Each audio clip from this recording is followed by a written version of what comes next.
പ്രമേഹ ചികിത്സയിൽ നിങ്ങൾ ശ്രദ്ധിക്കേണ്ട 2 പ്രധാനപ്പെട്ട കാര്യമാണ്. അതായത് നിങ്ങളെ മെൻ്റൽ ഹെൽത്ത് റിലേറ്റഡ് ആയിട്ടുള്ള 2 പ്രധാനപ്പെട്ട കാര്യമാണ്. ഒന്ന് സ്ട്രെസ് നിങ്ങൾ കൺട്രോൾ ചെയ്യുന്നതും, രണ്ടാമത്തത് നിങ്ങളെ സ്ലീപ്പ് അല്ലെങ്കിൽ ഉറക്കം.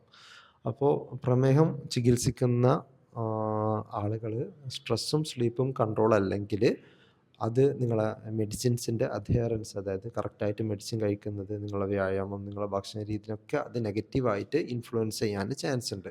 അതുപോലെ തന്നെ ഉറക്കം കറക്റ്റ് അല്ലെങ്കിൽ അതുവഴി നിങ്ങളെ ഷുഗർ കൂടാനും ചാൻസ് ഉണ്ട്. അപ്പോൾ അതുകൊണ്ട് നിങ്ങൾ ഡയബറ്റീസിന് ചികിത്സ എടുക്കുന്ന ഒരാളാണെങ്കിൽ നിങ്ങളെ മെൻ്റൽ ഹെൽത്ത്, അതായത് നിങ്ങളെ ഫിസിക്കൽ ഹെൽത്ത് പോലെ തന്നെ വളരെയധികം ഇമ്പോർട്ടൻ്റ് ആയിട്ടുള്ള കാര്യമാണ് നിങ്ങളെ മെൻ്റൽ ഹെൽത്ത്. അപ്പോൾ നിങ്ങളെ മെൻ്റൽ ഹെൽത്തിൽ ഒന്ന് നിങ്ങളെ സ്ട്രെസ് ലെവൽ നിങ്ങൾ നല്ല രീതിയിൽ കൺട്രോൾ ചെയ്യുന്നുണ്ട് എന്നുള്ളത് ഉറപ്പ് വരുത്തണം.